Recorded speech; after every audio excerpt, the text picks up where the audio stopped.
You having a pretty good Democratic convention so far? It's awful. We found a way we think we can make it a little bit better, or at least entertaining. So Thursday night, 9:30 Eastern time, we are going live in real time to react to Kamala Harris's primetime speech. Joining us will be Jason Whitlock, our old friend, one of the best, at this table to assess her speech as she gives it in real time. This is airing only at tuckercarlson.com, and we highly recommend you join us. We invite you, in fact. In the meantime, here's our latest episode with Bethany Hamilton.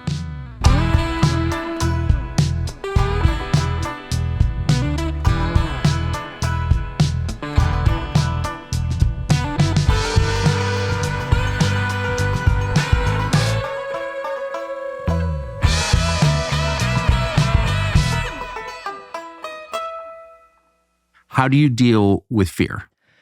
Okay, so I deal with fear maybe more naturally and better than your average human, but I would say it's not like a really thoughtful process for me. It's truly just facing my fears and not letting my fears like overtake me so much that I get paralyzed. And Yes. so I think maybe since when I lost my arm when I was 13 years old, I had such a deep passion for surfing that my decision to get back in the ocean was based off of like getting back to my passion and my love for riding waves and not just facing my fears. Right. I had like a deeper reason. Like I just loved doing what I did. And so I wanted to see if it was possible with one arm. So I truly just faced my fears. And over time, I think facing them over and over and over again, I eventually became less fearful of sharks, so to say.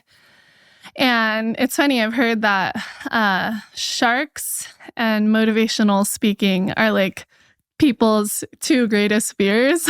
Yes. And that's like the two things that I do. I surf with sharks in the ocean or I've overcome my incident with the shark. And then I do motivational speaking, which I would say I didn't like that at first, but eventually I overcame that dislike or that fear or that uncomfortability. And I think so often in life, we naturally want to run from discomfort. We want to make things as easy and comfortable as possible. And so if you can learn to recognize that sometimes you can't do that, and sometimes you have to walk into uncomfortable. I find in relationships, for example, sometimes you have to have the uncomfortable conversations to make that relationship more beautiful. Yes. But a lot of us just want to avoid that instead. And in the long run, that just makes the relationship less beautiful and less meaningful and less filled with depth. And then eventually that relationship may dissipate. Absolutely right. That's a more subtle process, of course. It's sort of like, getting diabetes doesn't happen all at once. It's over time. Getting in the ocean to go surfing again is a very abrupt experience. Yeah. And I think for me, it wasn't like I was going out to the sharkiest location, Sharkiest. When you're, as a surfer, there's certain spots that you're like, ooh, I got the heebie-jeebies here. Or, when you surf at sunset hour, or if the water is a little more murky, you're like, ooh, this feels a little more sketchy or more uncomfortable. So I started off in the shallow, clear blue waters. And so my initial surf with one arm wasn't filled with a deep fear. Of course, I was thinking of them. I mean, it was so recent. I started surfing with one arm 3.5 weeks after I lost my arm. 3.5 weeks? Yeah. Well, that's wild. I was on a mission. I basically went as soon as the doctor said I could. And my healing was really fast because everything was really clean cut and I had a great surgeon. And, I just had one of those cases that was, I would say, a little easier than most, traumatic limb loss. And so here I am less than 4 weeks later, getting back on my board. And what did your parents say? I think my mom was scared that I wouldn't be able to do it. So she's trying to come up with new, options. You could be a photographer, or we can go to we can go to the mountain and snowboard. But my dad, I think he saw it and he was like, let's go. And he was like there with me, trying to help me catch my first waves. And I'm like, no, Dad, I got this on my own. And lo and behold, I popped up on my third wave and rode it all the way to the beach and felt like one of the best waves of my life, just tears of joy and just that sense of like, wow, I can do this. Yeah, I surfed as a child. I don't see how, just the paddling part, I don't see how you could do that. Yes, it's definitely, I've adapted in my own unique way. And thankfully, I have one really strong arm, so we make the most of what we got here. But yeah, my approach toward catching waves is different. Like a lot of times people will take like 10, 15 strokes, whereas me, I'm trying to position as close to the takeoff as possible so that I take 1 to 3 strokes to catch the wave. And so it's definitely different, but I make it work.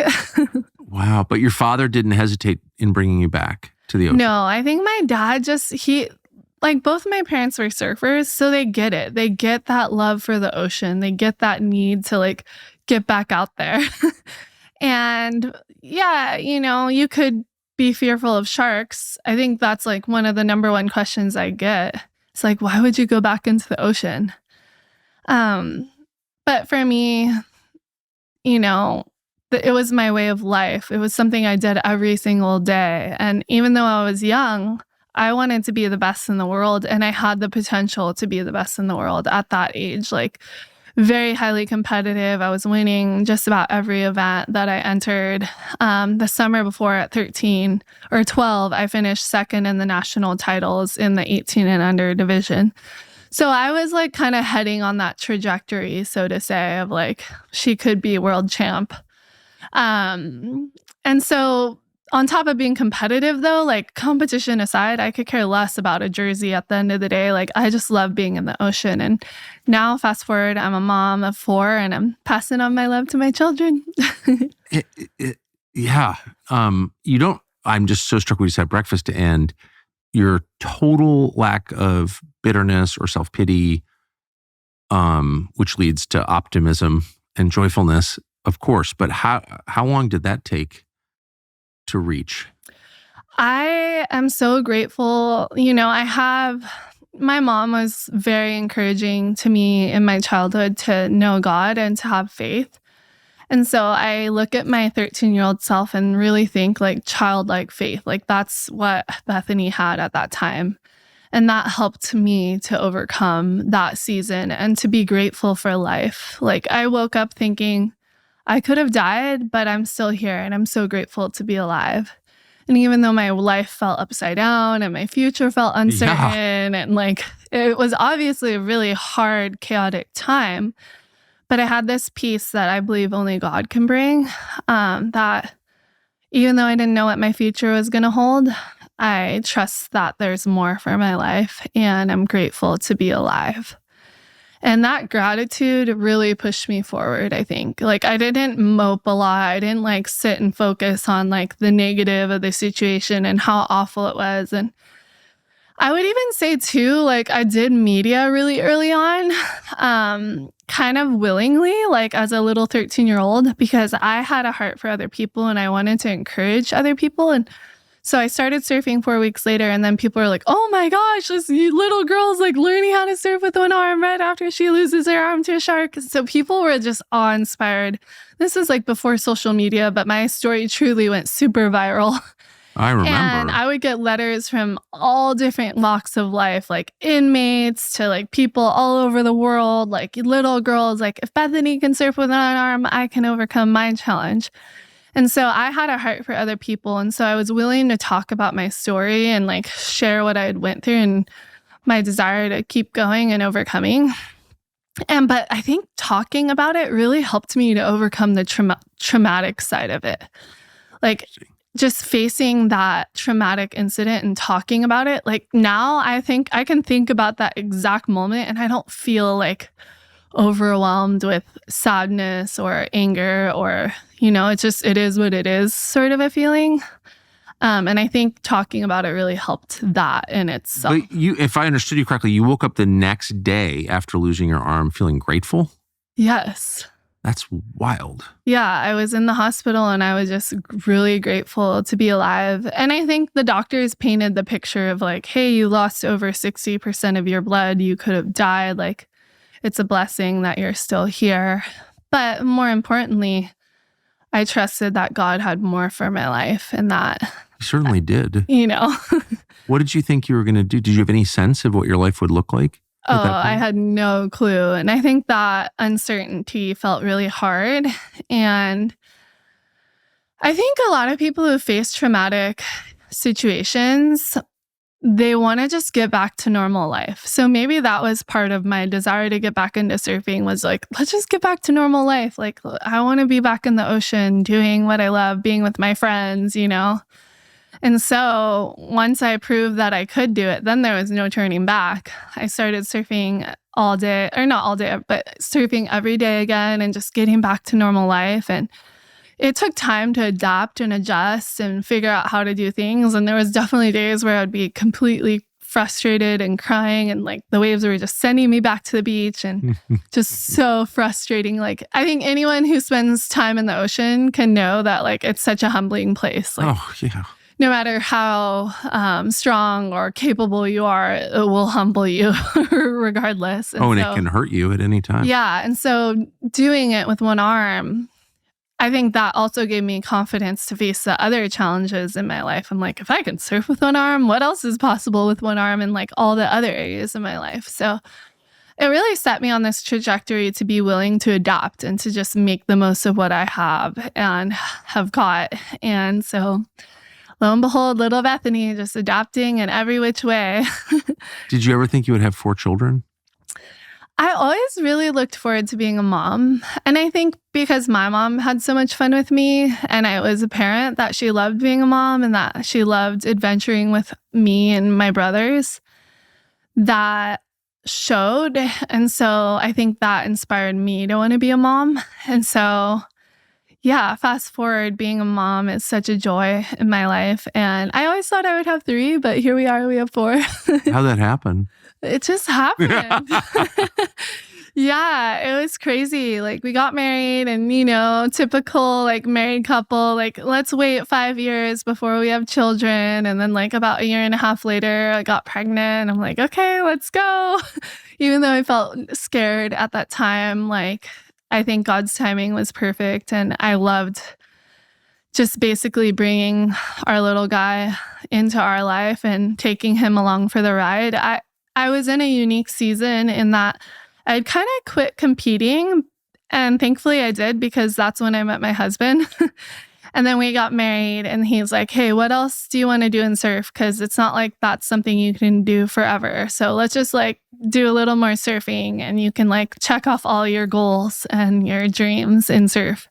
So we started traveling and filming my documentary, Unstoppable. And then I get pregnant. I'm like, oh my gosh, like I felt like my world was flipped upside down. But I just ended up, we brought our little Tobias along for the ride with us. And I had some of my greatest success in surfing in that season after having my first child. And I finished my documentary and then... And you brought him with you? Yeah. So my 1-year-old had like more passport stamps than like your average human. And I remember this one flight, it was 13 hours across the world to the Maldives. And we did some shooting down there. And then I'm like nursing him and about to paddle out for my heat in Fiji competing. And we just made it work.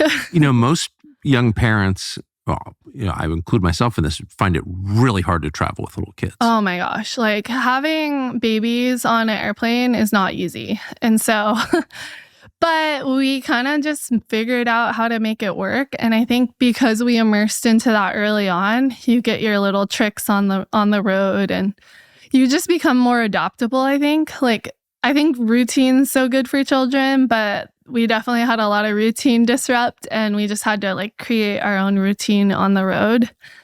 And yeah, it was really a lot of fun. I like look back on that season and I mean, my season hasn't changed that much. We still travel quite a bit with all of our four littles. Well, I've noticed that. They're all here. You're on the other side of the world from where you live and you brought all of your children and they're young. Your little one's 1? Yep. My little one's 1. And then I got a 3-year-old, 6-year-old, and 9-year-old. It's interesting that you do that. When did you decide that you were just going to stay a unit wherever you went?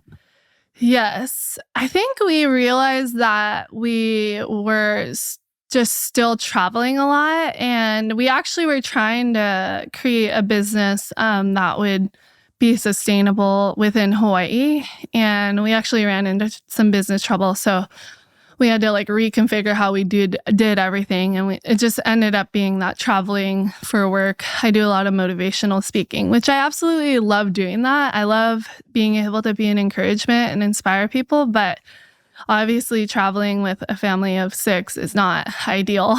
Yeah. But I like the last thing I want to do is leave them home. Like I would have inner angst and I just wouldn't. I know that it wouldn't work for me. Like I would lose my mind. And I know that my greatest God-given role is to be a mother. And if I'm neglecting that role, like I won't be able to live at peace.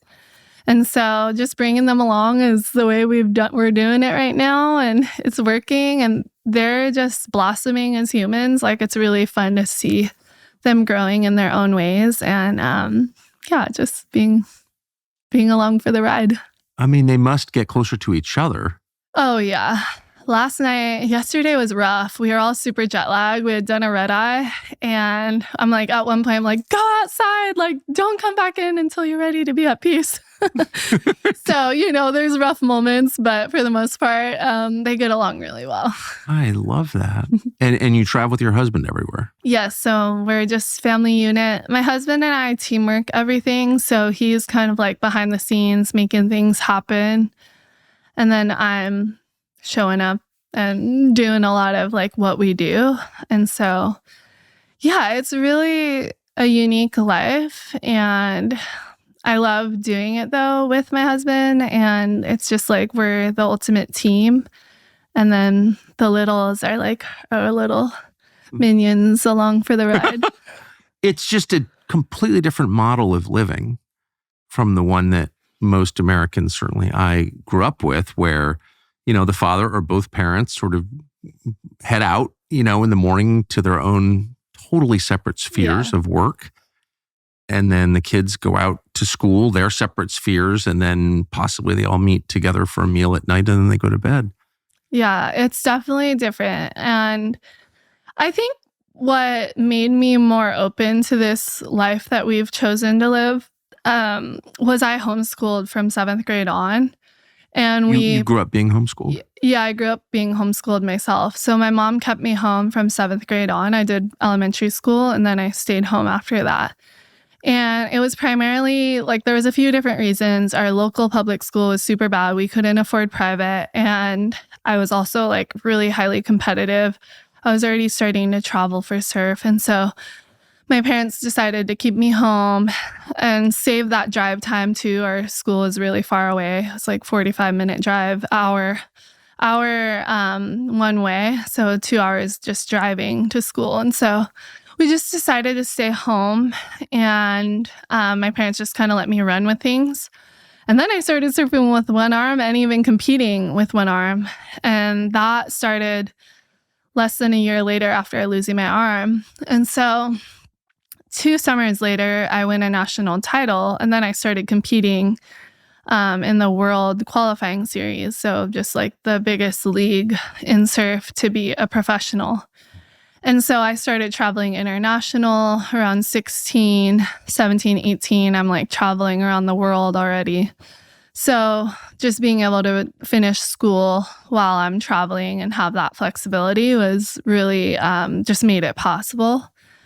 Some of my peers did finish normal school and then they started competing. So there's different ways about it. Either way, you can be highly competitive. You just have to work with what you got, But I feel like traveling and surfing taught me more than, school did. And so it just made me a savvier human. It made me like understand the world more. I saw a lot of different cultures and, I had to build my own independence really young.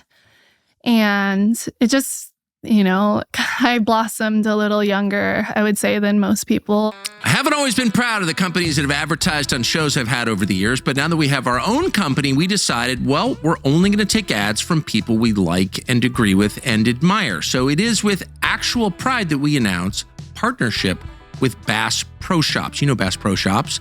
You can get everything you need for hunting, fishing, enjoying the outdoors at Bass Pro, and we do. What you might not know is that for over 50 years, Bass Pro has been a leader in conservation efforts throughout the continent. Bass Pro is led by our friend Johnny Morris. He's the visionary founder, visionary is not too strong, by the way, of that company, and he's put conservation at the core of their mission from the very first day. And by conservation, we're not talking about some weird theoretical climate scheme. We're talking about preserving the natural landscape, preserving the land, the natural resources that we inherited, created by God.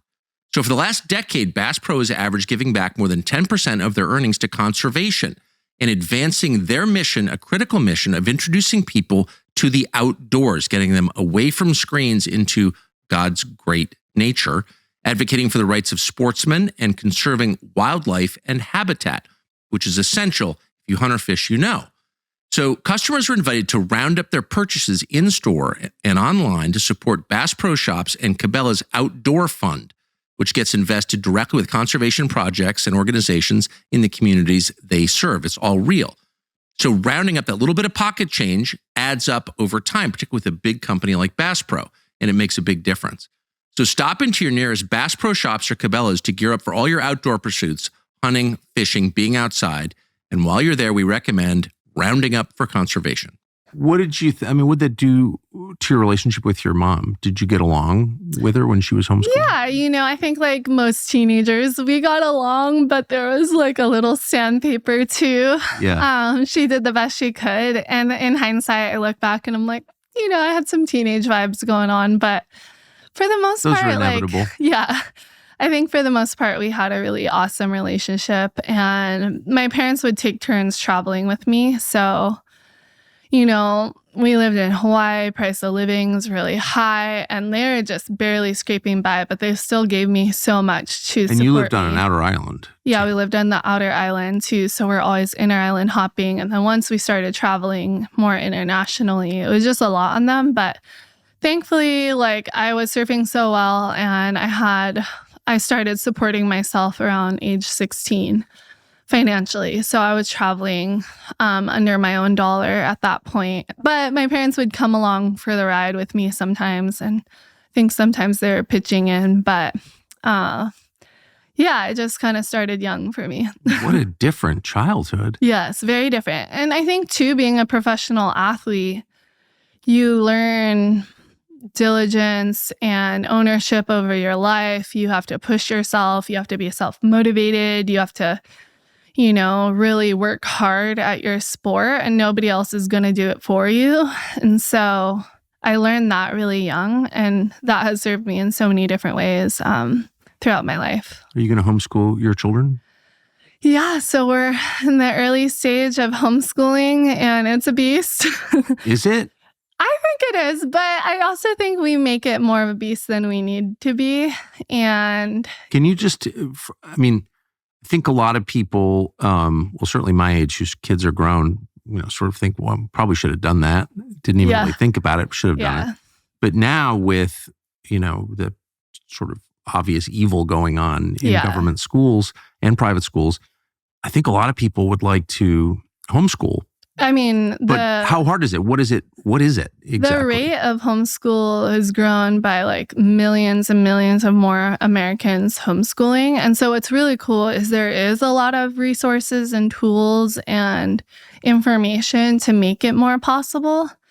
And I think a lot of people get overwhelmed at the thought of homeschool because you think of traditional school, which is 7 hours a day. But a lot of that time is wasted time that isn't actually learning or educating. And so taking the model and changing it to be less than 2 hours a day, and chances are they're learning more than they would in a school day.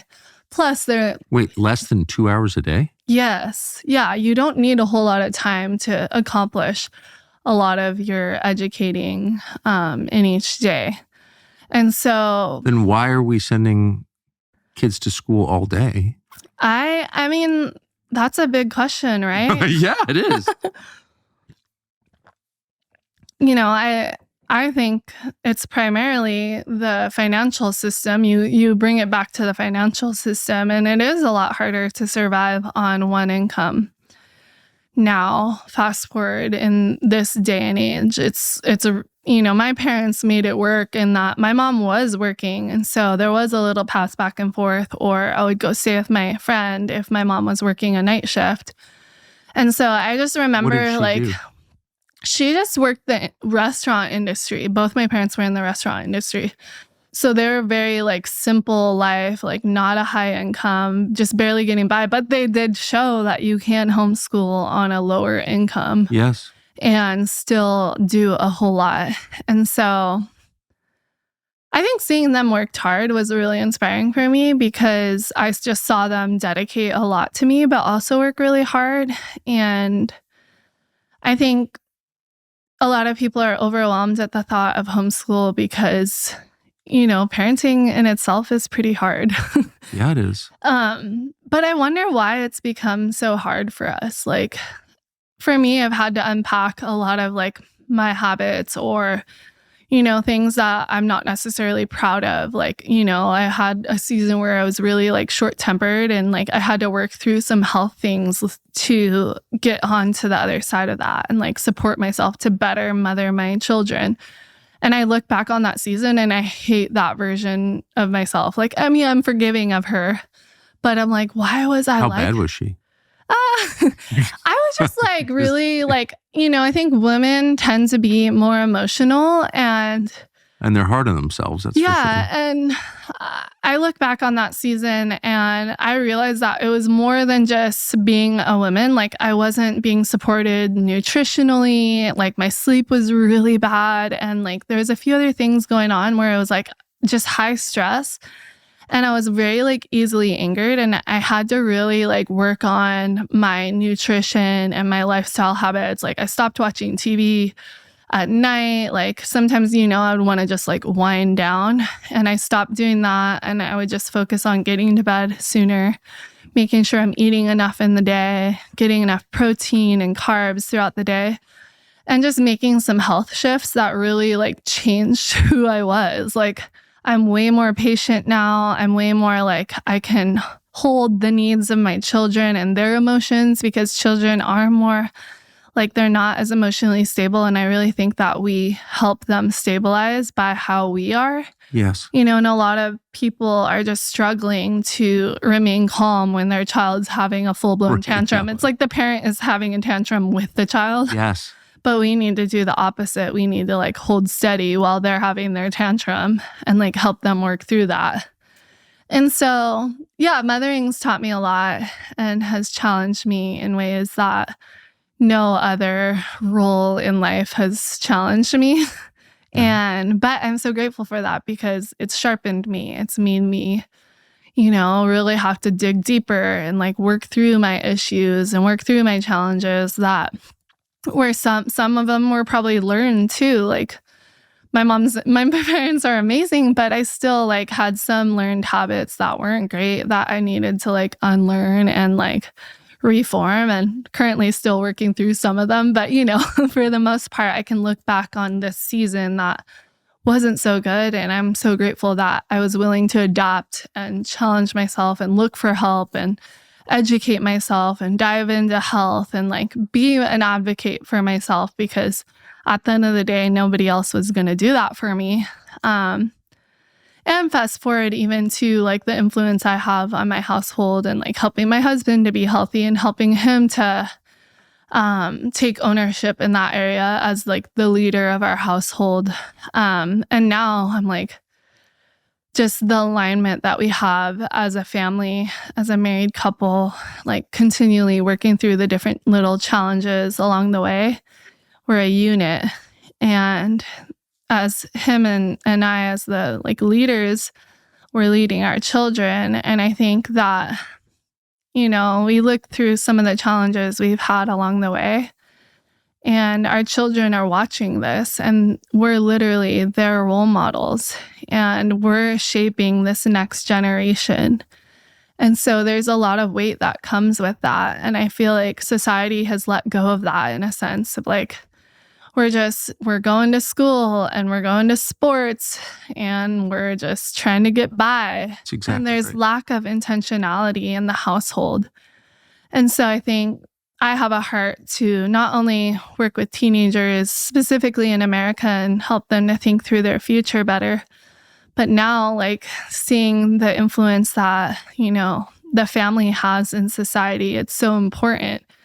And so going back to like the foundation of the family, husband and wife, and what does that relationship look like? And how can you, work through your challenges together and overcome together so that you grow closer together as you go through life rather than growing apart.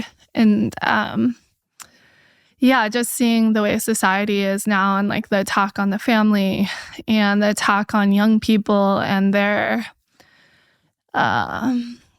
gender, so to say, and like the way social media has a role in society, there's a lot that's not good and that we have to like think through and be intentional about. And so, yeah. You said there's a lack of intentional behavior, intentionality in the household. What do you mean? I feel like kind of like what I would want to word it is maybe it's just a passiveness. Like we're just kind of being passive about things and we're letting things happen versus like choosing how we see things happen in the household. We're just being passive and letting our children grow up, letting them see and learn whatever they can learn out in society. Children are given iPads and iPhones super young, and they're instantly being like told a lot of different compelling things that aren't necessarily filled with truth.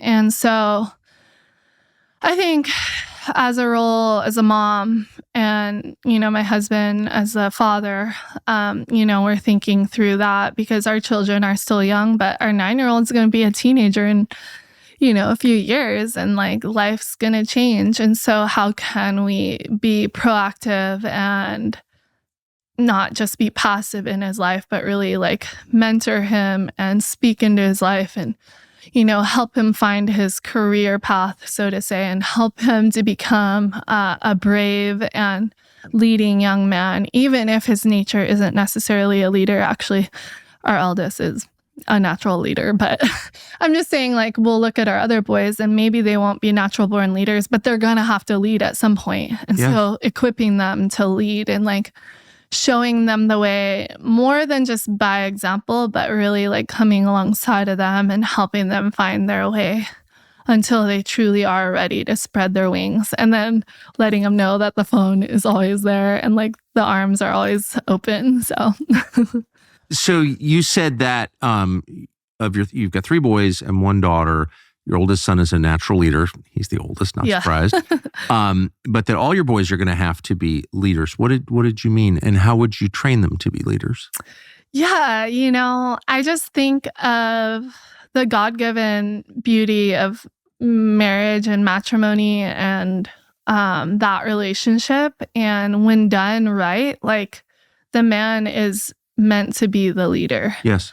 And I think that in society, with the current culture, especially in America, a lot of that's been flipped upside down and disregarded, and it's not serving society in my opinion. How is that working, flipping that upside down? Like just the woman is maybe she's not overtly leading the household, but maybe she's manipulating the household, or maybe she's living in the same household but doing her own thing, and it's just kind of like 2 separate lives together, but like she's doing her own thing and not really necessarily following a lead. Or maybe it's simply that the husband isn't leading and he's being passive. Yes. And that is affecting the household in ways that maybe the husband and wife don't really realize. And it's harmful and it doesn't serve the household. And it's hard to recognize it at first, but at some point it will backfire. And I think that's partially why there's so many broken marriages now. But there's so much we could unpack there, right? There's so much to society that is broken and lacking wholeness. And, maybe the husband isn't being faithful, or maybe the wife is being, reacting in a way that's pushing him away. And there's just so much to unpack. I'm not like a marriage expert, and, I don't know. I think you've identified the big ones, though. Yeah. I think actually, it sounds like you are a marriage expert, because you've just described well, the many varieties of dysfunction in a household. And the passive husband is a much more common thing than it used to be. Yeah. And it's hard because a lot of like what we know is what we've been taught, or what we've, learned from our own parents. And so you could hardly blame the husband for being that way. They maybe never had someone come alongside of them and truly show them the way in a healthy way. Or simply having conversations that are intentional around this area. Like, hey, like, these are things you're going to need to do as like the leader of your household. Like, just simple conversations that are never held. If you were to give that advice to one of your boys, what would you say? Oh, I mean, from a mother's perspective, it's just knowing that like, hey, like, you need to provide for your wife mentally, emotionally, and physically. And what that looks like is this, and this. And if she's reacting in certain ways, it's likely that you're not providing in one of those key points. And so being willing to problem solve as like a husband, and, to be honest, like, it's because I've felt this in my own marriage and having to work through that with my husband. And rather than like letting rather than letting like the darkness tear us apart and pull us apart, like, our faith has grown us closer. We've had to work through some of our issues. Yes. And just seeing him grow as the leader of our household has been really beautiful. And I'm just so grateful. But I've felt like the before and after. So are you saying maybe make it more general? So yeah, I definitely make it more general. But you know what you're talking about. Yeah. Do you think that a woman should explicitly encourage her husband to be a leader, a better leader? I think, yes, for sure we should be encouraging. Like, that is our role, is to be encouraging and cheer on and support and, be supportive. But also to allow that to happen. And sometimes you have to let go of things too. But I also, like, there's a lot of conversation that comes with that, and like talking about it and working through it. And it's hard because this is such like a deep issue. But it's the core issue. Yeah. And if a husband and wife can't get along, then how does society continue? Actually? No, for sure. And that's why I talked, like, when I opened up this little can of worms, I was like talking about it from the perspective of like society. Why is there so much brokenness in society? Yes. We've lost our problem solving abilities. And instead of like, having those deep, meaningful conversations that are essential over time, not having those conversations, then they just break apart. Okay, so let's be specific. You've got 4 kids. I have 4 kids, so I know I know what it's like to have, 9 through 1. And what it really is just kind of chaotic. There's just a lot going on, a lot of people with immediate needs that must be met, a lot of filth that must be cleaned, et cetera, a lot of noise. Hard to have conversations with your spouse under those circumstances we are living in. So how do you have a conversation like that's that heavy and that important when you've got all these other demands? Yeah, it's super hard. And that's why I always bring up my health journey. It's not like I went super deep in on that, but realizing that I needed the energy throughout the whole day, not half of the day, the whole day until I make it to my bed at bedtime. Yeah. I need the energy to serve my family well. And so I'm very passionate about health because I recognize that like the common meme is like, but first coffee, but first like I need some me time to like survive this chaos. But we're really not as resilient as we should be because our health isn't being supported in the way that it needs to be the best mother, to be the best wife to be the best daughter in life. And so first supporting yourself so that you can overcome the hardship that comes your way. And so for me, like, you know, I'm not watching Netflix or TV or anything at bedtime. I'm going to bed or I'm having a conversation with my husband. So it's like the relationship and my health first before any entertainment. And trying Did you feel like, just to pause on this for a second, because I think it's a big thing, particularly for busy people with little kids. It's like, all right, the second they go to bed, I'm just going to zone out in my own world with Netflix or whatever. Why is that bad? Well, you know. Why did you stop doing it? I stopped because I felt like I needed to stop for my own like survival. Really?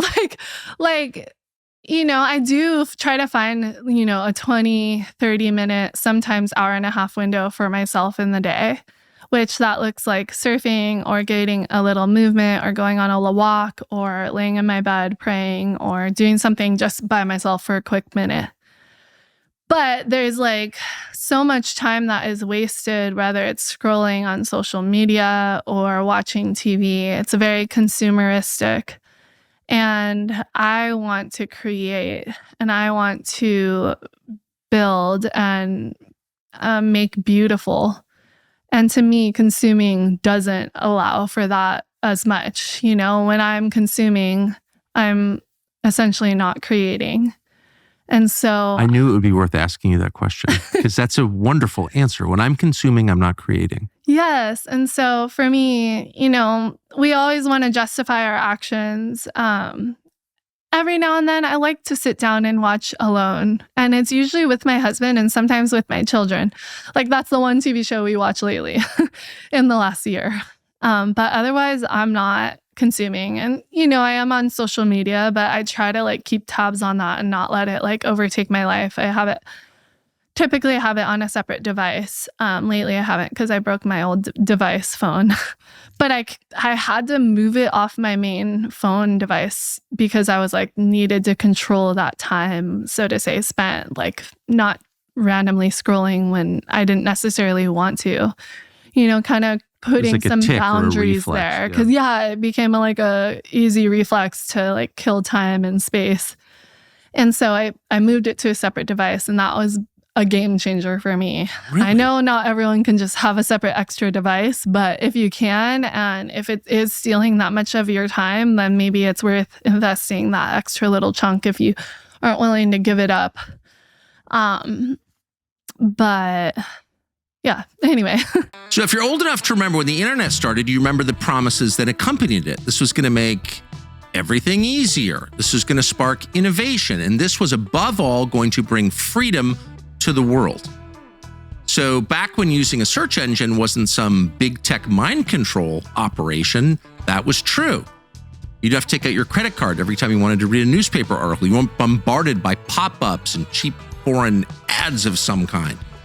Those days are long gone, unfortunately. Many of us go online knowing the truth. You're being watched, you're being recorded, you're being tracked, you're being manipulated at all times. It's depressing as hell, but you can't get around it because you need the internet to live.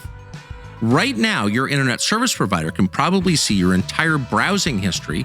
It's none of their business, but they can see it. And thanks to our public servants in the US Congress, they can even sell that public information to the highest bidder. Your private information being sold. And by the way, governments can buy it, and they do. And who knows what they plan to do with that information, big tech companies or governments, our own or foreign governments. That's all bad. And that's why here at TCN, we get around it, we avoid it, we protect ourselves from it with ExpressVPN. ExpressVPN is a virtual private network that reroutes 100% of our online activity through secure encrypted servers. And that shields what we're doing online from the prying eyes of our internet service provider and third parties, big companies and governments, because we believe in privacy because it's a prerequisite for freedom. ExpressVPN hides our IP address. That's the number that can personally identify you on the internet. And that means that data brokers cannot track us. It's simple. It takes one tap to connect, and ExpressVPN works on every device you've got, your phone, tablet, television, desktop. You can even have ExpressVPN up to 8 devices at once, running on all of them. And that's more than enough to protect everybody in your household. So if you want online privacy back, and who wouldn't want that, for cheap, get ExpressVPN. You can use our special link to get 3 extra months of ExpressVPN for free. It's expressvpn.com/Tucker. Express, EXPRESS, VPN.com/Tucker. So it sounds like when you said households are not intentional in the way that they make decisions, live.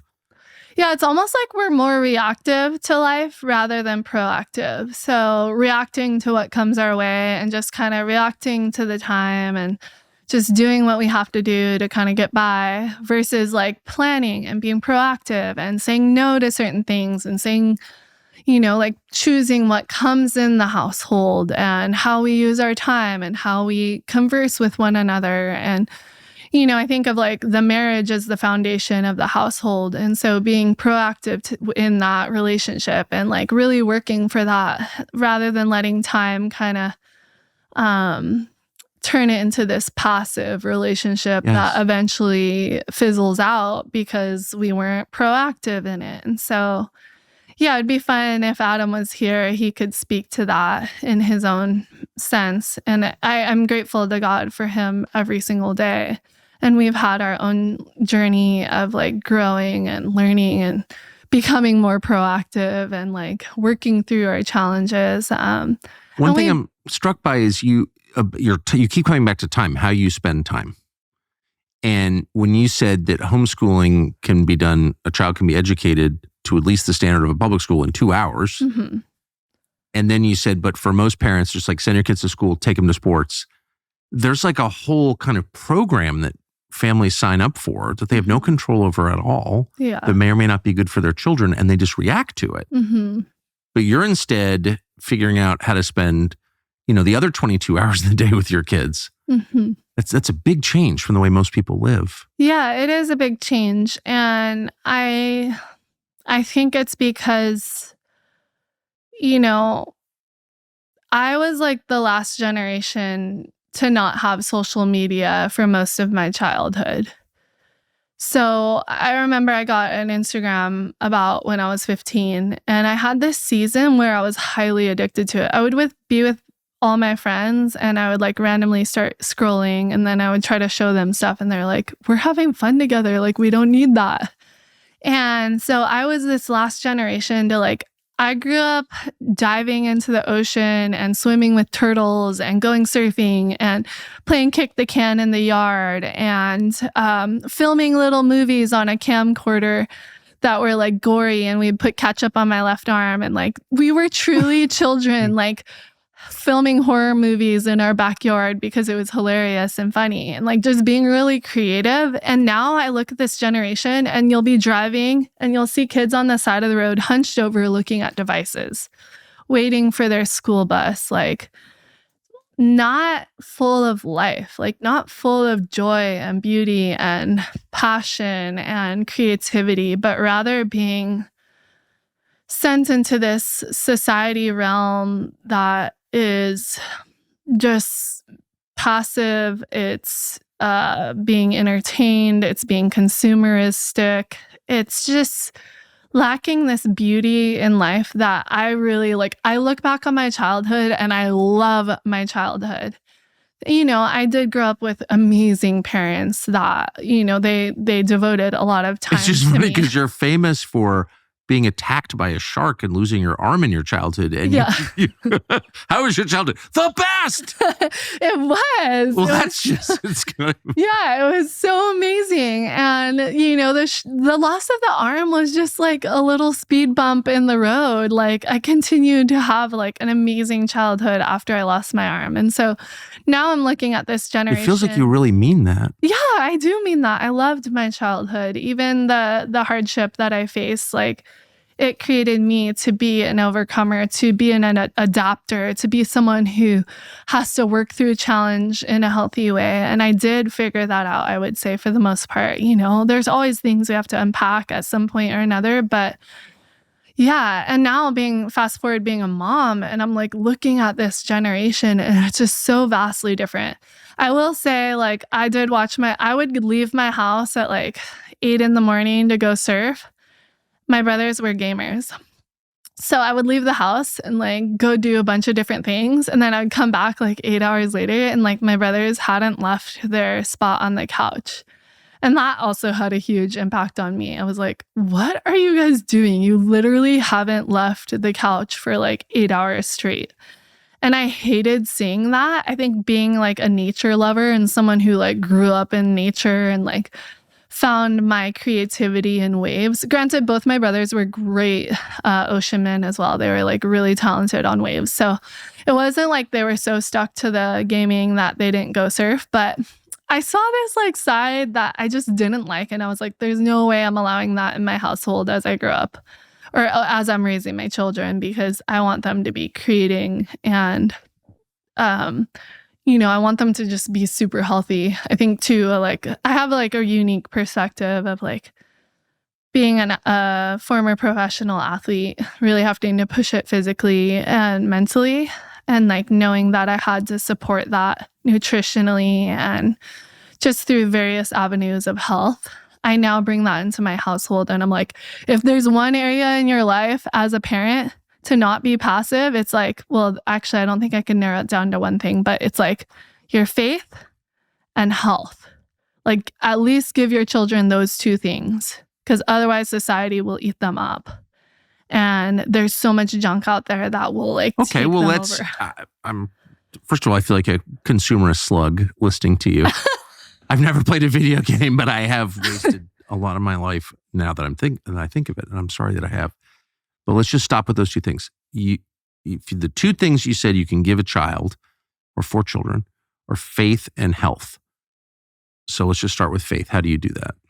Well, I guess you have to go on the journey yourself. First, you have to be able to know what you believe. My parents encouraged me to know God at a young age in the Christian faith. And I mentioned earlier, after I lost my arm, I had a peace that I believe only God could have brought, like through that season, even though it felt chaotic and upside down and like the most unimaginable thing happened to me. And I'm a very rare human to have that circumstance. But even in the chaos, I had a sense of peace that God was with me and he was not going to leave my side. And I don't think that he ever did. Like the way I worked through that season was so beautiful and so full of a confidence that I believe only God could have brought. And I'm thankful that, my mom and dad weren't perfect, but they were there for me. My mom would read the Psalms and Proverbs in particular because it's very inviting. I like the Proverbs because it unpacks the wisdom of God. Yeah. Like there's 31 Proverbs. Y'all could read 1 Proverbs a day and it would be less than 5 minutes of your day. Could you take 5 minutes of your day to like read God's word? I think so. And they're amazing. And they, even if you don't believe in God, an atheist could read the Proverbs and come away improved. Yes, be blessed by the Proverbs. But the Proverbs and Psalms was like one thing that my mom did read with me. She would read that and pray with me at bedtime. And that was such a blessing. And I think that's helped sprout my own faith, my own childlike faith that eventually grew into its own as I grew into an adult. And now I want to give my children that so that if they have something like a shark attack in their life, they're going to be able to work through that with or without mama. Like they'll be able to survive the challenges of this world. They'll be able to see through the lies that are being spoken on a daily basis in our society. They'll be able to see through the lies that aren't going to serve them in their life.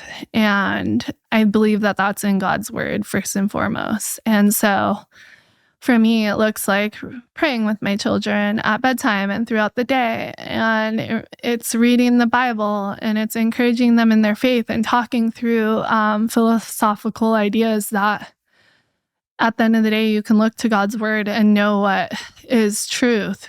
And so I forget your original question, but how do you how do you impart do that? faith and health? And then too, just like praying for my children, because at the end of the day, it's not me who does their faith, it's God. Yeah. God will gift you that faith. He will speak into your life. And so to me, the most important thing is to read God's word, because that is the thing that will sharpen them and speak into their life. And it's ultimately, the Lord says that that is his word. And when we hear his word, that can work and move in our hearts and minds. And then when it comes to health, like just living out a healthy lifestyle, teaching them what is good and what is not good. My children know that like we're not eating red dye 5 because it's not good for us. So they're choosing not to do that at 6 and 9 already. And they know like we still have treats. So it's not like they're so deprived that like they're like, oh my gosh, I need the red dye 5 because I have this opportunity to have it. Red dye 5. Pardon my ignorance. What's red dye 5? You know, the red dye that they put in food, but it's not really like food and it's like highly toxic. You need to deep dive that, Tucker. Come on, get your act together. I don't know if I want to know. It sounds bad though. But like if you go into the grocery stores now, like majority of the grocery store is not even things we should be consuming. And I know a lot of people are like, well, that's expensive. You know, to a certain extent, it is going to take a little more investment to bring real food into your house. But when you educate yourselves and start to understand why, it becomes an easier decision. And there's a lot of things you can do that are more affordable to just eat real food, basically. What do you serve your kids? And that's the cool thing is I'm the one with the wallet. So I get to bring what is in the house, my husband and I, of course. And he does half of the grocery shopping. Whoever just is out there picking up the Most food. money in every household is spent by the woman. She makes those decisions. Yes. So, you know, I'm the one that's choosing what comes into the house. So it's easy to make the household healthy because I'm not going to buy the junk that doesn't serve them and their health in the long run. So for example, for breakfast, we'll have crepes, pancakes, waffles, or like egg toast. And I'm like blending it in the blender and I'm putting the ingredients in there. And it's all wholesome ingredients and like lots of good eggs. Eggs are such a great way to start your day. My children are fairly like mentally stable. And I think it's because we eat really good. Like we eat clean, healthy foods and they're not like, you know, very roller coastery in their mental stability. Right. And so I'm seeing it play out in real time. Like, wow, they're really healthy children. Because their sugar levels aren't spiking and crashing 8 times a day. And then, you know, it's not even that we don't eat sugar. We're just making sure we're getting enough protein to balance out that glucose. So as long as you're balancing out your diet, you're going to be okay if you have a little treat here and there. But there are a few things we avoid, like red dye 5s, artificial ingredients, seed oils, a few other things that just aren't really like real foods. And so we just keep it wholesome and real. We eat a lot of your like normal meals, but just the healthy version of it and none of the junk process. And like, you know, we'll shop at like Costco, for example, because that's like one of the only grocery stores we have on our island. And 90% of what's in there, we're not bringing home. So we're choosing to find the good stuff that is wholesome and real. But no Lucky Charms from Mountain Dew. No. We might have a little root beer here and there, but... Interesting. So all of us have a long mental list of all the things that you should be doing, but you keep putting off: folding your laundry, going to the gym, stop eating Oreos, doing the dishes, etc., etc., etc. Shopping for life insurance probably shouldn't be on that list. But it is for a lot of people because it's hard and it takes a lot of time. But all of a sudden it's not hard and it doesn't take much time at all. And we give the thanks to Policy Genius. It's made it fast and simple. So we're living in a world that's getting much more complicated by the day. And planning ahead to take care of your loved ones if something were to happen to you makes a lot of sense. Suddenly it's obvious to people, I should probably have life insurance. Why not? Well, why not? Because it's hard and expensive. But what if it weren't? Then you do it because you want to make sure the people who depend on you are provided for. You want them to inherit your debts, for example. That won't do much for your memory. So with Policy Genius, you can find life insurance policies that start at just $292 per year for $1 million of coverage. Some options even offer same-day approval, and you don't have to go through endless medical exams to get them. Policy Genius lets you compare quotes from America's top insurers in just a few clicks to find the lowest price. Then their licensed experts, and they are experts, help you answer questions, handle the paperwork, and make informed decisions about what you want to buy. So don't put it off. You don't have to. Go to policygenius.com/Tucker to get your free life insurance quotes and see how much you could save. That, once again, is policygenius.com/Tucker. And then what's your view on kids being outside? Oh, I mean, we have a really unique life growing up in Hawaii. They're in nature all the time. And I will say, if you're struggling in your parenting, it's probably because you just need to get in nature more. Like any day I feel kind of stressed or overwhelmed in motherhood, I'm like, we're going to the beach, we're going to nature, we're getting out of the house and into like just this place where they can be creative and just be grounded again, you know? And so I've found that like I definitely thrive as a mother in nature. So trying to like find those thriving locations so that we can thrive in life. How much contact do you have with your larger family? Yes. I mean, we have such a beautiful setup. My parents, they live on the same property as us, and both my older brothers live within a 10-minute drive. And so I got all my niece and nephews, my brothers. We have about 12 or 13 grandkids now, my parents. And so it's just like... And they all live next to each other? Yeah, we're all like within 10-minute drive of each other. So it's really easy to get together and like help each other raise each other's children. And my mom is a super grandma. She's so supportive and like is truly there for us. And like, if I'm having a rough season in motherhood, which they come and go, Yeah. It's just part of life. I'm like, my mom's there and she's giving me advice and I'm asking her for advice. And I'm like, how do I get through this, Mom? Or on the rare occasion, please take the children before I lose my mind.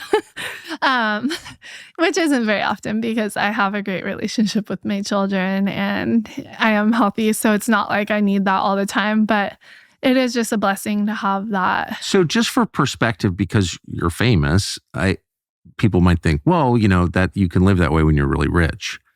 But having just been in Hawaii recently, I was reminded it's, I think, the most expensive state. It's one of the hardest places to live. And it doesn't sound like your family's rich. No, I mean, right. We make decent money and we are a unique situation. But I grew up with 5 of my best friends from childhood, born and raised in Hawaii. They're now married and have children. And almost all of them are homeschooling. And they're living a very normal life, and they're getting by. And they're choosing to live a lifestyle that is different, but they aren't anyone, unique or out there. So that's kind of what I'm saying. It's achievable then. You can choose to live a certain lifestyle, and I think the common thing in America too is like we want to live above our means. So figuring out what is your means and are you living within your means and what adaptations can you make so that you could make your dreams come true if you have certain dreams, so to say. And if you choose to not go down that route, at least being intentional with the time that you do have with your children. So when they come home from school, having that energy and that mental capability to be intentional, to give them eye contact, to give them that quality time. I feel like specifically from junior high to high school, it's like the most pivotal years, besides obviously childhood's pretty pivotal, and their worldviews are pretty formed very young. But there's these pivotal years where parents get very little time with their children because they're in school, they're in sports. Then they come home and they have homework and random chores maybe. And the parents barely get that time with their children. And so obviously my children aren't in those years, but I'm thinking about those years and how I'm going to approach it. And I don't want it to be mundane or unintentional. Like, I want my husband to have quality time with his sons so that his sons have a good grasp on the world and what they're getting themselves into as they become adults, you know? And so... What do you think they're getting themselves into as they become adults? No, really. I mean, You've got 3 boys and... Yeah, I mean, there's a lot out there, but I hope that they'll, you know, find a wife pretty young and be good leaders of their household. And I want to encourage them and like help them find their way so that they can afford to be a husband and a provider. So working with them to like figure out what their talents are and like what sort of work they could do to survive, and not just survive, but thrive. And to say no to the temptations of the world and to respect women and to, you know, choose a life that is honorable and just, and not just go with the flow of like what society is currently at. And I think as a male in particular, there's a lot of temptation around women and pornography, and none of that really serves society. It's become so normalized. You know, you look, you know, I grew up in Hawaii and like it's the most uncovered area of the world. Like people are literally walking around in close to nothing on a regular basis. But I feel like now young men in particular, it's like there's social media and it's just, there's so many dark holes they can get caught up in. And even gaming, like I am really against gaming. I haven't even really talked about that publicly, but there's no way I'm bringing that into my household because I want my boys creating, becoming, like building up their skills in life. Like I want them to have, you know, mentor under a plumber, electrician, like mechanic, have these basic skills so that they're not completely helpless when they, you know, start living on their own, like just basic life skills that instead they could be gaming. And where is that going to get them? And then when they have to start living a real life and they run into challenge, what are they going to do? Are they going to problem solve or are they going to just go zone out in gaming? There's a lot of husbands that aren't showing up because they're busy gaming or pornographying. And so equipping our boys to say no and to say yes to the good and beautiful things that they could be doing in life and to learn how to provide and serve and protect. You've got such an interesting way of presenting what you think. So you have a very gentle affect and calm and laid back, but what you're saying is like really radical as compared to, I mean, I think every word you've said is true, just for the record. But it's so different. It's so different. You live on an outer island in the farthest away state out of 50, in a pretty rural state, I think. So maybe you don't know how radical what you're saying. Do you have a sense of how different how you live is from how many other people live? I mean, I've started to realize that in raising children, of like trying to find good friends for my children and just like some of the boundaries that we are setting on behalf of our children and trying to like, you know, who can they play with? What households are good for them to be in? And I think it's going to get even harder in the teenage years. So it sounds like you think you have the right to make those decisions as a parent. Oh, 100%. Like, I think that if I didn't lead, guide, and protect them, like nobody else will. Yes. No, I mean, I couldn't agree more. And don't we have an understanding that the brain isn't fully developed till 25? Yes. For males, I think it is. Mid-30s for males. Somewhere around there. So why would you like hold back protecting them and helping serve and guide and lead them in a healthy direction? I think of myself as super healthy. And so, of course, I'm going to like help lead and guide them along the way and not like just let them hopefully float out there and figure it out. But that is kind of the strategy for many But parents. even to the extent of like, hey, you're invited to question me, son. Like, question what I'm saying. question what your auntie or uncle is saying. Ask questions and don't be so passive that everything mama and dada says is, the end all, say all. So to the extent of like, yes, you respect your mother and father, but you're still allowed to ask questions and have your own opinion. But, I do see it in my 9-year-old, how much he looks up to his dad and me, and how he's willing to like, he knows that when mama says like, don't eat red dye 5, it's because she loves him and she's protecting him from eating these neurotoxins that will give him ADHD. And he doesn't have that currently. So we don't want him to get that, but he could have it if he keeps eating those over and over and over again. And so he trusts me in that. I explain why. I'm not just like, nope, you can't have that. I explain why he can't have that and why I don't want him. And you know what? If he ate it once or twice a year, I'm not making a huge deal out of it. I'm just like, hey, like we're not bringing that into our household at least. How are you going to navigate marijuana? Ooh, I mean, for me, it was actually a really easy one to navigate as a teenager, because I think like the way my mom might have talked about it, and then even in the public school, was like I was highly athletic driven. And so I could see that it was a common theme that people lost their drive in life with marijuana in particular. And then even I've had a mother-daughter mentorship program, and one of our calls is focused on drugs.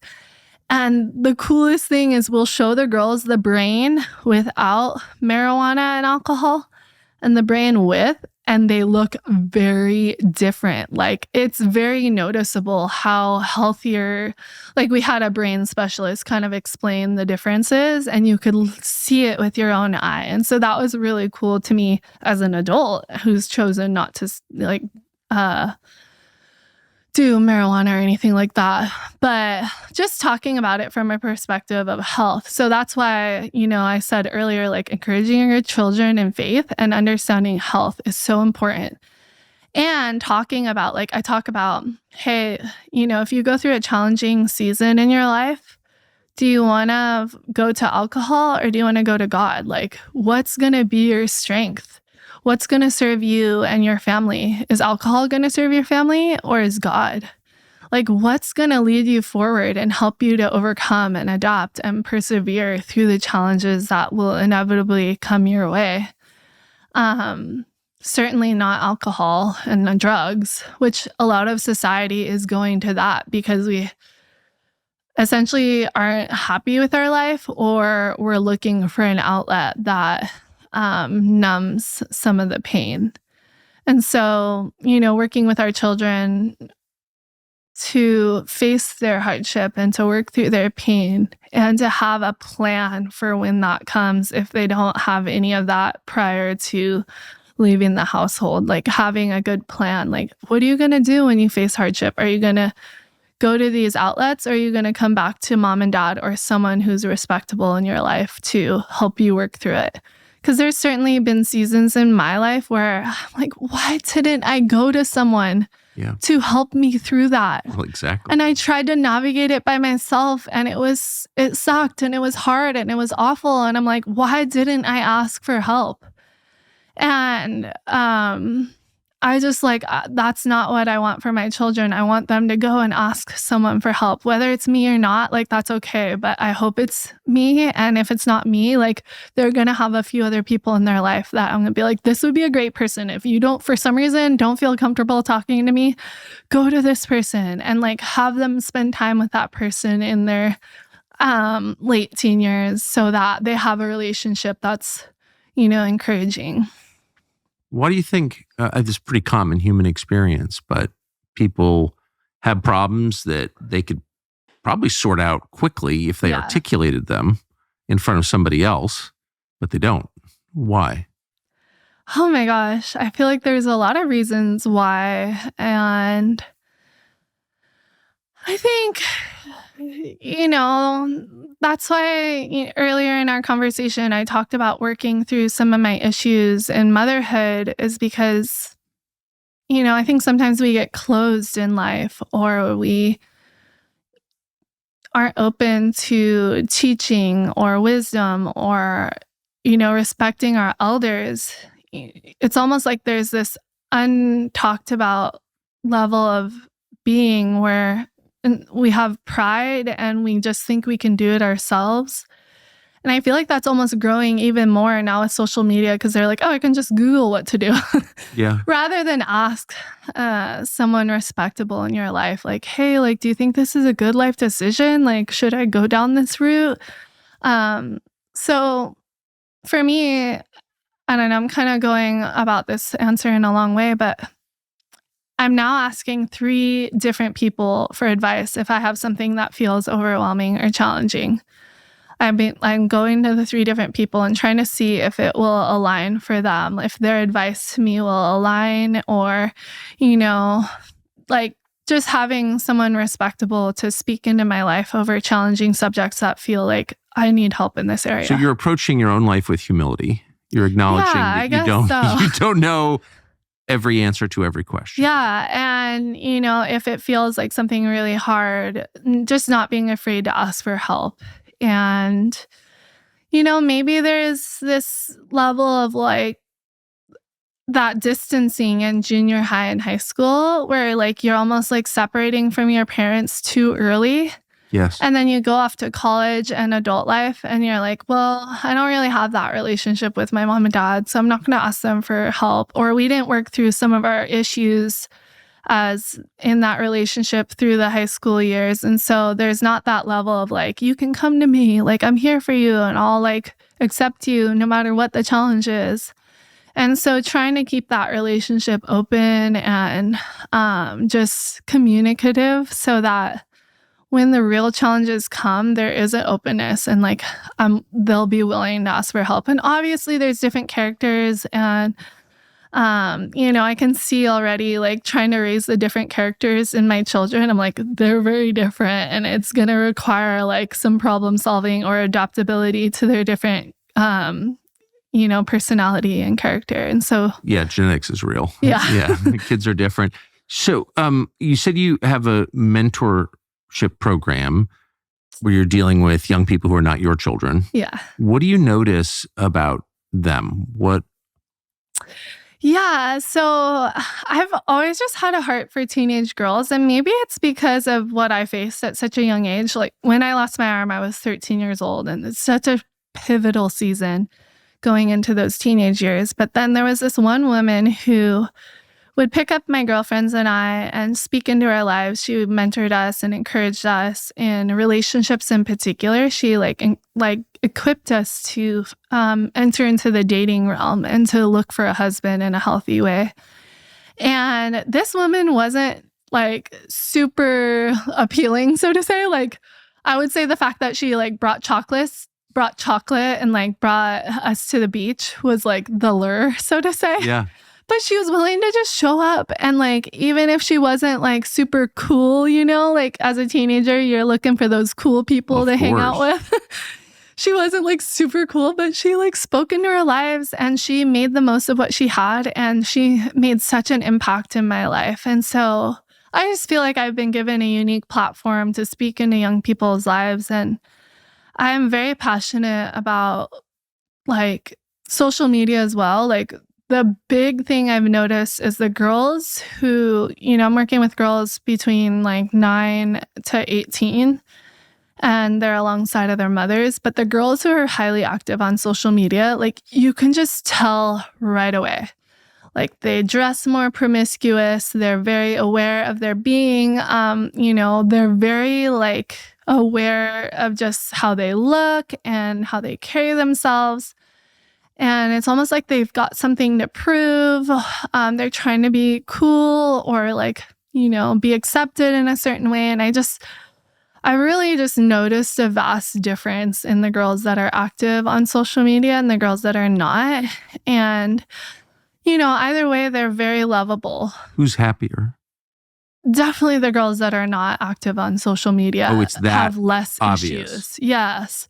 They have a lot less issues. And, Yeah, it's definitely really interesting. And there have been extreme cases where we've had some girls who are really struggling in their life, and their mom's like, we've already done everything. We've done counseling. We've done like drugs to try to like calm them down or like help them not be depressed, and it's just not working. And so they're coming into this program like, let's just like try it, you never know. And I think there's just something about the community element and like talking about the truth and the challenges of the world. So we're talking about all these different topics: dating, drugs, conflict resolution, faith, all the different topics that I'm like naturally passionate about, and even like health and stuff, and like just trying to equip the girls. But at the end of the day, like the young girls might be really excited to see Bethany like as their mentor, but the goal is not me, it's their mom.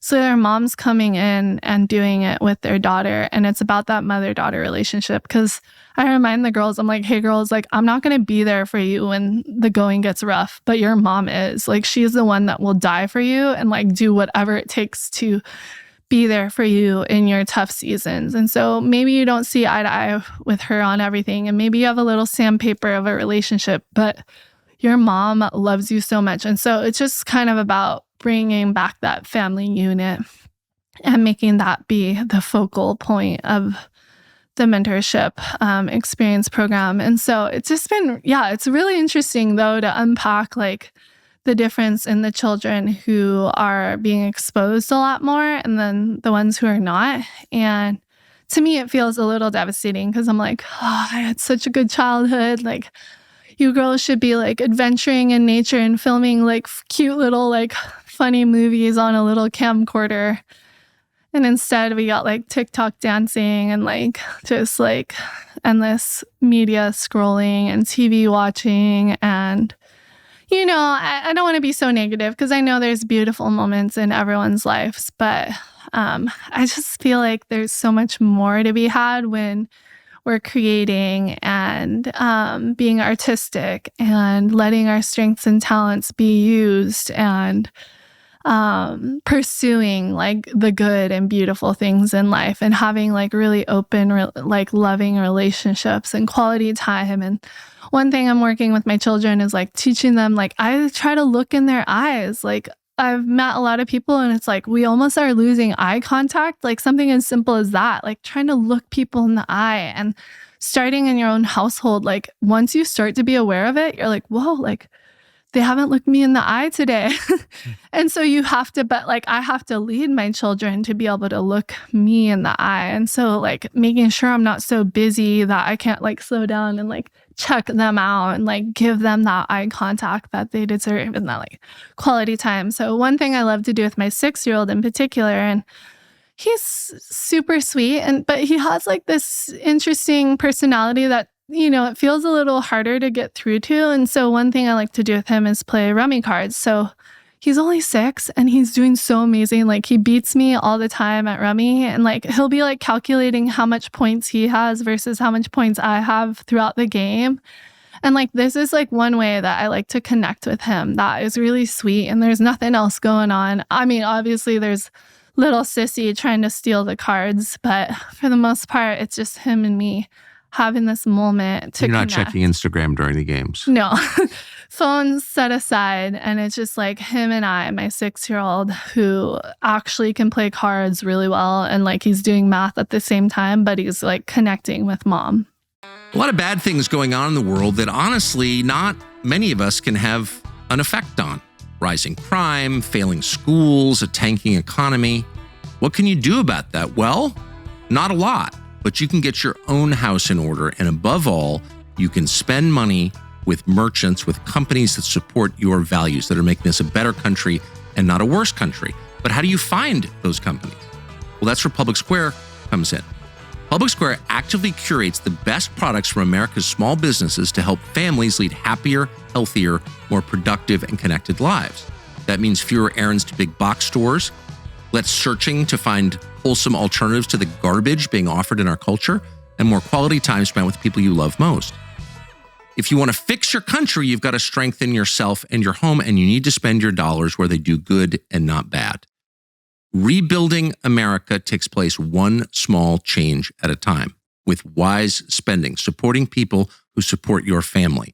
not funding people who hate you. So if you want to do that, publicsquare.com is the answer. publicsquare.com. How rare are your views where you live? I mean, it's interesting. Yeah, I think it's fairly rare. Like one thing, for example, like my children are looking out the window when we drive. So that's becoming more and more rare. Like children don't stare out the window. They don't have that moment to be bored. I'm like, I grew up staring out the window and looking at the clouds, like, and like looking for dead animals on the side of the road, like this is like the life I had. I'm like, you boys can do the same. I'm not giving them my phone to entertain them while we drive, even if they're being a little fussy or whiny. Like it's just not an option. Like I don't allow that. And so we'll turn on stories. I'll let them pitch in. Sometimes they get to pick the music. So like my 6-year-old, he either wants country music or he wants piano. That's his top 2 choices. And so I'll give them ownership sometimes, or take turns with, sometimes we're listening to mama music. Sometimes we're listening to baby music if the baby is fussing. And then sometimes we're listening to like classical piano or a story on the podcast, audiobook. And so that's an example of like, yeah, we're using technology, but we're not like giving our phones to like shush our children, so to say. And it's interesting because it doesn't really ever cross my mind to need to like quiet my children with a device, like because we just have things established and they're already, doing their own How do you thing. handle long flights? Oh, we let them watch movies on long airplane rides and they're stoked and they're like getting their movie time.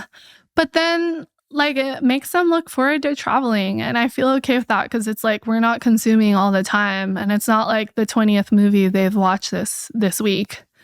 Do your neighbor, so you said you had 5 friends from childhood who all kind of wound up living like you. Yeah, I mean, yeah, very similar. But we're all kind of scattered throughout the island. Sometimes we'll meet up at the beach, but we don't see each other as much as we'd like. But do you stick out in your community? I think I do.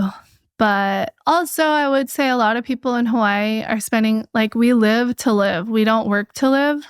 Like, we're all going to the beach as soon as we're not working. Everyone's like checking the surf forecast and scheduling their life around the surf forecast.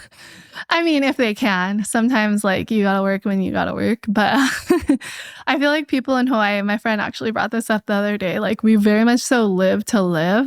And we're going to, like, enjoy the sunset a lot and, like, get out in nature because it's so easy to access out there. But there's also, I've seen people live in beautiful places and never go outside.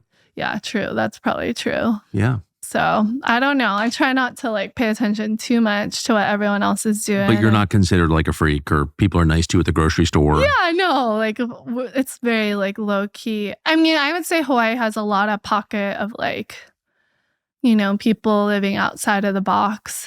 But how is Christianity viewed? I feel like that's an interesting one, and it feels like it's changing right now with like kind of this new world religion of like the Pride, LGBTQ plus whatever movement. Yeah, you said the acronym wrong, and I'm glad. Yeah. So anyway, but I feel like there's like this new surgence of a new religion, and it's almost like anti-religion. So it doesn't matter what your religion is. It's like against all the religions, so to say, unless the religion tends to be a little more like relaxed, so to say. It's definitely anti-Christian, and I think because it feels attacked by Christianity, because there's moral ground in Christianity. Like the Bible says, thou shalt not lie, but then it has all the other 10 commandments. And when you look at someone's life who maybe lives more in that fashion, they bring a lot less pain into the world. When you're lying, killing, stealing, like that's not good for the world. Yeah. And so like there's so much beauty within it, but people are rejecting it because there's a few of the things like you should be faithful. Before you're even married, you should be faithful. And society does not want to be faithful. And so that is it's a it feels unachievable and unapproachable because society has normalized being unfaithful. And so people feel defensive when they feel like they are being told what to do. Yes. But yet, someone who lives out a faithful life is such a blessing, right? Yes. They, like, when you meet a married couple who've been married 50 years, you're like, that is incredible. Like, that's so beautiful. And they've been faithful and they've chosen to love and serve whoever they committed their life to, their spouse. And that is such a blessing in society. And it's likely that their children are more stable and healthy in society. And so I just get so stoked on that. Like, I'm like, when I meet the couple that's been married 50 years, I'm like, give me advice. Tell me, like, what should I do? Like, how can I achieve what you've achieved, And what do they say? I mean, the answers are very different, but I'm just always willing to, like, ask them for advice. Yes. I can't think of any big ones, right? I can't think of any Well, if you could give standouts. advice, you haven't been married 50 years, but you have a successful man. marriage. We're at 11 years, and I would say the biggest thing in our relationship is truly the grace of God and looking to God to be the author and finisher of our faith, to understand that, like, His grace is sufficient for me. And when I understand that, then I know His grace is sufficient for my husband. And if God is sufficient for my husband, then that then leads me to be gracious on my husband and vice versa, him on me. And that is the foundation of a healthy marriage. And no matter what you're going to go through and, like, how hard the seasons may be, you're going to be able to work through it because your foundation is not in yourself and your ability to be the perfect husband or wife, but your foundation is in the ability to trust in God, or not even the ability, but to allow God to work through your life. Yes. And so that would be my number one advice. Oh, that's great advice. So you said that you see the rise of a global religion. Are you ever confronted by people who believe in that religion? Yeah, I mean, And how do you respond? yeah, it's interesting because I've just been trying to unpack it so I can better understand it. And it's being promoted under the lens of being loving, right? Right. To be loving towards all those people, but to everyone around you, regardless of their views. And so it's almost disregarding having an opinion or a worldview or, a belief system. It's like disregarding having any kind of, like, moral foundation, and that you have to love and be accepting of whatever they want to do, regardless of how destructive it may be.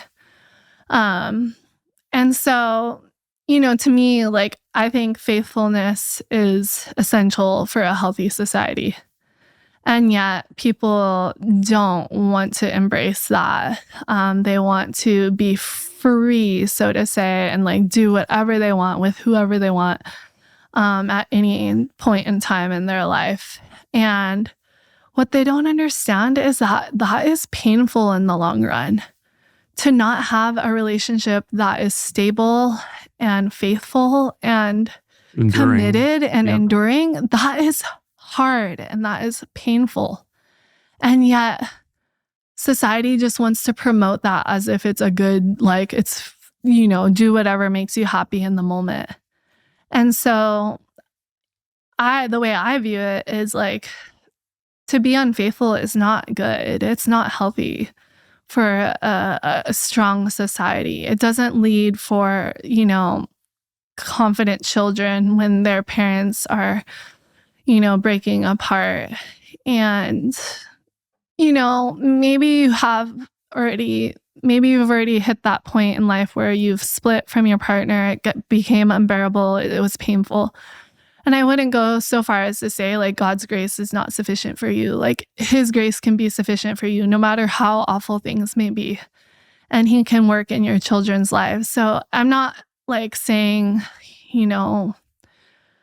but I just think that if society can strive to be faithful, like that alone could flip society on its head to be more beautiful and more just full of life and passion and purpose. And, I think most of society, when they see a married couple who are in good relations with one another 50 years later, like everyone's celebrating, like everyone's cheering that on and like in awe of that, because it is hard, and it is hard to make it that long, I think. And it's already seen to be, you look at the divorce rates, so to say, and it's super hard out there, and people aren't making it very far. Yeah, I think that's probably harder than sticking together long run. Yes, totally. So tell me about Brave Books. So I feel like the last few years has been crazy, starting with 2020. Like, I would say I was pretty passive when it came to like the worldviews, so to say. Like, I had my worldviews and I had things I wanted to live out in my own life, but I wasn't like hyper aware of like what's going on in society. And then when like... Right. I can't overstate. I've been to where you live, so I know how far away you live. Yeah. And so then 2020, 2021 hit, and like all this craziness started happening. And like you can kind of start to see through like what is actually going on here. Because I don't think it's as simple as a virus being, you know. You don't. Just emerge from a wet market organically and... No. Yeah. So then... I just started to realize like who I partner with and where I put my money matters. And as a professional athlete, like you're given all kinds of deals that, could make you money, Yeah. But they're not necessarily like good things, Like, for example, I've had a professional career in surfing, and I never took a deal with an energy drink, because I just don't believe in those. And that was an area where I drew the line, because I didn't think it was healthy, and it's not something I want to promote to anyone, let alone children who look up to me. What if it was Mountain Dew Berry Blast? No Mountain Dew Berry Blast either. Okay. Just what I'm trying to find your red lines. Yeah. I do drink coffee, so I might have promoted a little coffee drink here and there. Yeah, I love coffee. But I'm promoting smoothies, and I'm promoting like finding your fuel and energy in food and taking care of yourself and like just living a healthy lifestyle. But fast forward 2020 and all that chaos hits, and I'm like, what are we promoting? And so I get this opportunity I get Brave Books emailing me and being like, hey, do you want to write a children's book with us? And I'm like, oh yeah, let's go. But this company is standing against a lot of the societal norms, and they're trying to build the family. They're trying to build up children to have solid identities, to say no to the lies of the world, to be aware of like the challenges that they're going to face as they grow about life. And now I'm reading them to my children. I'm like, this is the raddest book ever to be able to read my children to sleep. And when you say something, for people not from Hawaii, when you say something's the raddest book ever, that's good. Good, epic, solid. So like, for example, one of my favorite Brave books, besides my own, I mean, like I like my book, but I'm just not like that. But it's about this little boy who has to save his sister, and he has to like go on this crazy journey to find this ice flower. And if he drips the little ice flower on her lips, she'll survive the pokey that she stepped on that's going to poison her. And so he's having to like basically become a man and like save his little sister. And it's like the sweetest little story. And now my 3-year-old's like, I'm going to go find an ice flower for my baby sister. And it's like, it's computing in his head, like the life that he should live is to save the young woman in his life and to protect her and to, face his fears on her behalf. And he goes on this like gnarly journey, and he's crying at one point. And it's just this rad little book. I think it was called The Son of Truth. No, it wasn't The Son of Truth, but that's another one that's really good too. But anyway, I'm like, my agent's like, hey, are you sure you want to partner with this company? Because once all the big corporational sort of companies see you partnering with Brave Books, they're not likely going to want to partner with you as much anymore. And I'm like, oh my gosh, it felt like I was like walking off a cliff. And I think I kind of did walk off some sort of cliff, but like it felt like a good one. A good cliff. Yeah. And then like, so I partnered with Brave Books. I wrote my book, Surfing Past Fear. It's a really sweet story inspiring children to overcome their fears. And then about 9 months later, the World Surf League starts allowing males to compete in the female division. And I'm the only one walking off that cliff saying, no, like this is not okay. And we're not about to allow males to compete I'm not about to have males competing against me willingly. And that was a whole nother just step of faith in that someone's got to say no. And nobody else did? Literally, I don't think one female, maybe like a couple lesser known, like kind of like not very vocal girls. Like, I think there was a lot of women not for it, but the unfortunate thing was the World Surf League had all the athletes say like, hey, you're not allowed to say anything deemed derogatory or negative towards the World Surf League, or we will fine you and disqualify you from competing. So shut up and obey. Yeah. And so that was like the contract they had signed the December prior to that year. And they literally get an email. They didn't even get a vocal warning like, hey, males are now allowed to compete in the female division as long as their hormones reach this certain level. And they didn't even get a warning. They just get an email in the inbox.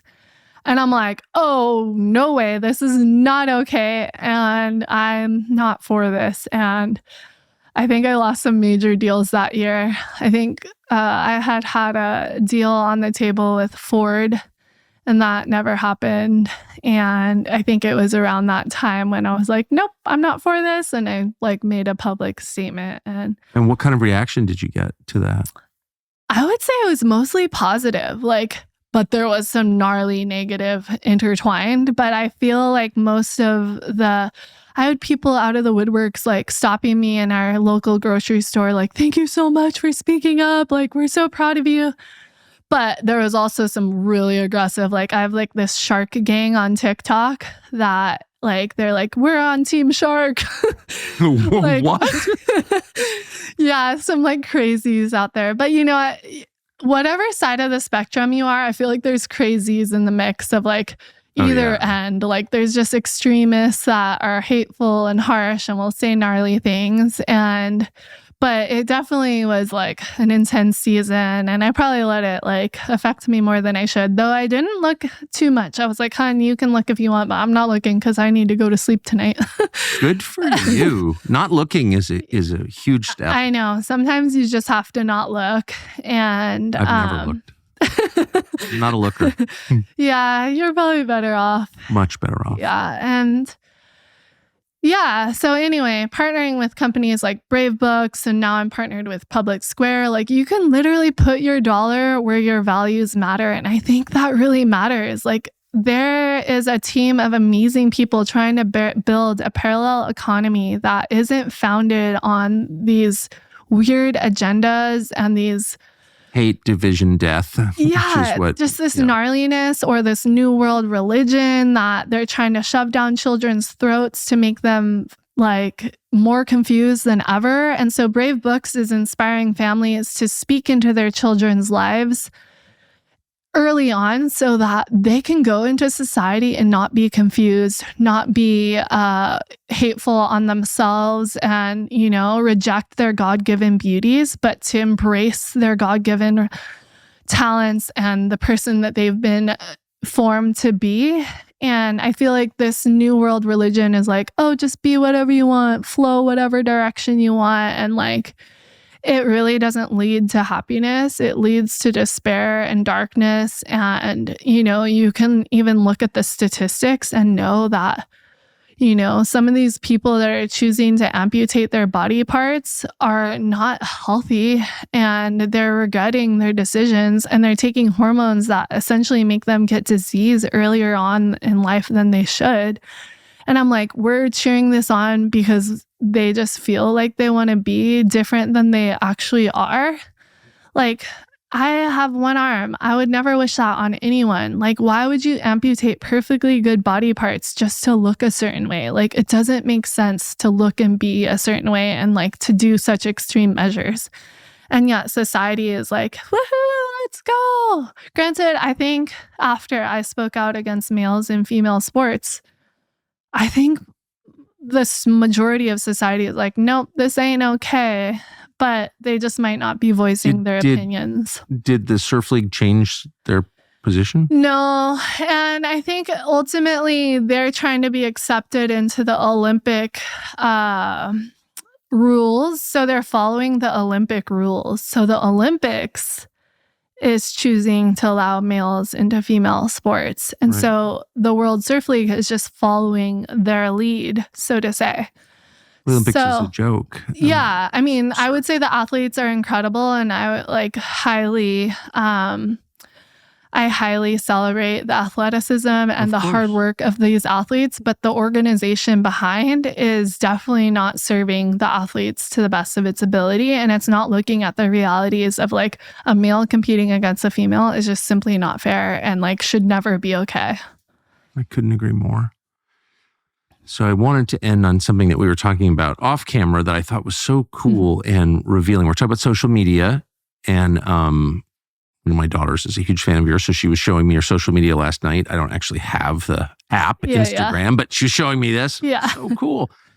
And she was saying, this woman has the most beautiful children I've ever seen. So we were talking about social media this morning, and you were saying what you just said on camera, which is that you really notice its effects on young women. But you've chosen to put your own children in some of your pictures and videos for a very specific reason that I want you to explain, because I thought it was just wonderful. Yeah. I mean, I've gone back and forth on like, do I share my family life on social media or not? And I just, from my perspective, like, I want to inspire the next generation to embrace and look forward to motherhood. And there are people that I follow that make me like just look forward to waking up to my children every day. They have a really positive outlook on motherhood. They inspire me to be the best mother I can be. And they're not hiding their family life, so to say. And so there is this like kind of balance that like a lot of people will just refuse to show family, but I really want to inspire this next generation. And I think like so many people, I've gotten so many messages of like, your family is so beautiful. Like, I want to be a mom someday. And like that to me is like so encouraging. And I just want people to know that motherhood is a blessing, and to be a mom is one of the greatest roles in life. And I feel like there's a big movement that is against that right now. Yes. And it's, you know, there's a lot of memeing around, oh, I just can't wait to go to bed. Can't wait to like silence the children. Like just kind of like frustrations over like motherhood. And I want to just encourage women to know that motherhood's such a blessing, and that children are, you know, like that is the high of my day. I go to bed, and even if I had an amazing day aside from them, like they are my highlight. They're the thing that I'm thinking about when I go to bed. And I'm like, oh my gosh, even on the rough days, I'm like, there's always that sweet moment that I am like thinking about how my 3-year-old came and gave me a big hug and kiss when I came back from surfing or something like that. And he was the highlight of my 2-hour window. Like, it wasn't the surfing by myself. It was like the coming home and getting a big hug and kiss from my 3-year-old. And so I'm hoping to inspire this next generation to know that motherhood is such a gift, and to look forward to that because it's such a blessing. I won't even ask why anyone would want to deny people the greatest pleasure in life. But I just commend you for reminding the rest of us that it is the greatest pleasure in life. It is. It's such a blessing.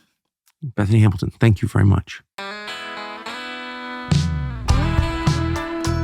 So it turns out that YouTube is suppressing our show. I know. Shocking that in an election year, with everything at stake, Google would be putting its thumb on the scale and preventing you from hearing anything that the people in charge don't want you to hear, but it turns out it's happening. So what can you do about it? Well, we could whine about it, but that's a waste of time. I'm not in charge of Google.